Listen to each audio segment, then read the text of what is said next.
Nagtanim po ng nasa 127 na puno ang mga guro, magulang, mag-aaral at ilang volunteers sa kahabaan po ng Bangar Luna Road sa Barangay Paratong 4, Bangar, La Union bilang bahagi po ng selebrasyon ng ika-127 Araw ng Kalayaan ng Pilipinas.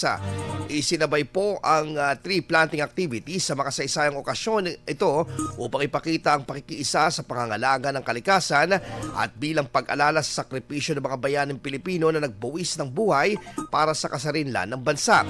Iba't ibang uri ng mga seedlings ang itinanim sa nasabing lugar na simbolo ng bagong pag-asa at buhay, kasabay ng hangaring maitaguyod ang isang mas luntian at mas ligtas na kapaligiran para sa susunod na henerasyon.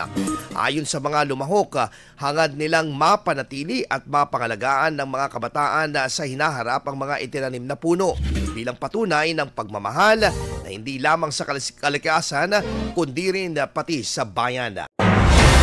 IFM News. IFM News. IFM News.